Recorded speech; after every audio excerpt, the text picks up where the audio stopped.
welcome to a special edition of LEEA Be My Guest. Today we're celebrating Earth Day on April 22nd. We invited members to tell us what sustainability initiatives they're working on. Keep watching to find out more. I'm Rhian from Workplace WorkSafe. We're only a small SME, but I think if you imagine us as a small speedboat and we're working with the big guys, so we're kind of nudging them or working with them to change their perception of what sustainability is, what benefits, how people really do want to be sustainable. It's not just a buzzword, but actually there's so many customers out there that genuinely want to be sustainable. And as the industry, we've got to really listen to them, because if we don't listen to them, there'll be newcomers to the sector who do, and they will take your business away from you. We're coming up to Earth Day on April the 22nd. What initiatives does the Crosby Group have concerning sustainability?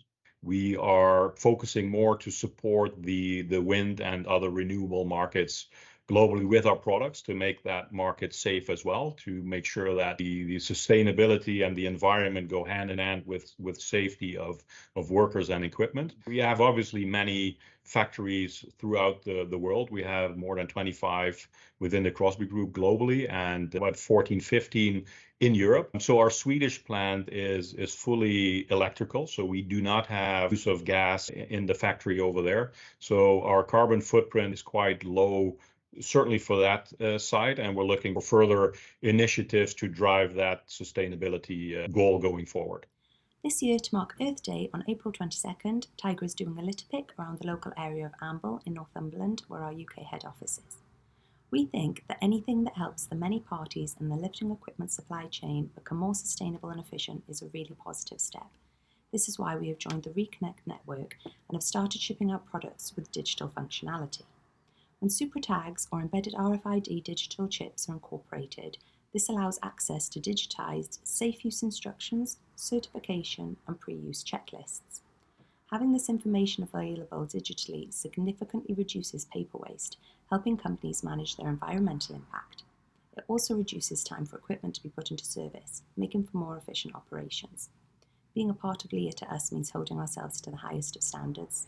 At Lifting Gear UK, we aim to be carbon net zero by 2030.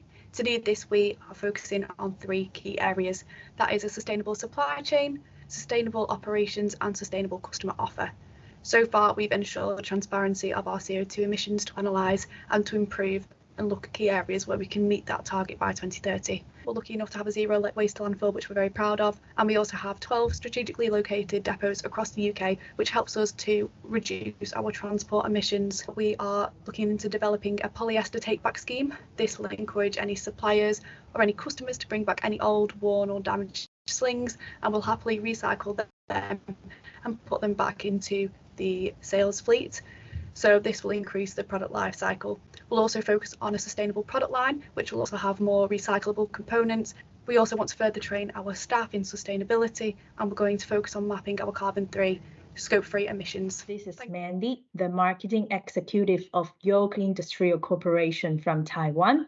Speaking of sustainability, Yoke has been dedicated in the digital product line since 2018. With the RFID Supra tag and its compatible software, you can simply scan with the NFC-enabled smartphone or tablet with reader, and you will get the product information right away. Happy Earth Day. And today's a great opportunity to talk to you about sustainability in the lifting equipment industry down here in our region.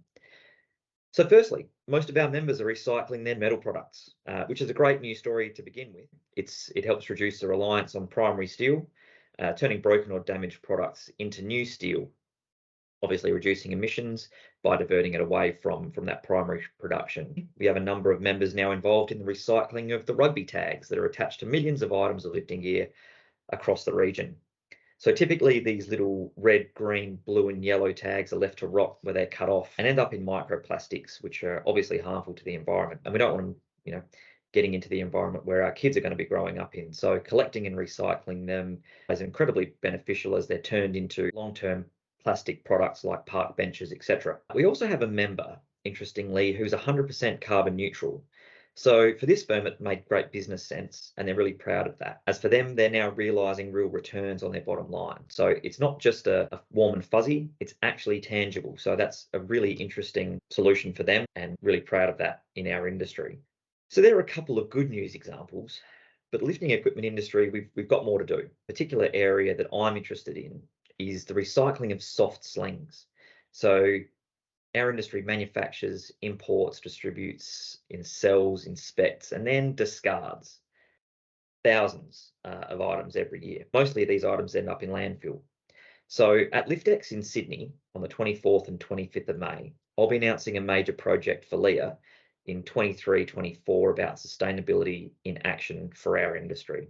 What we're really doing is trying to find out all aspects of the issue and what we can do to divert, recycle, reuse, or remake some of these soft sling products.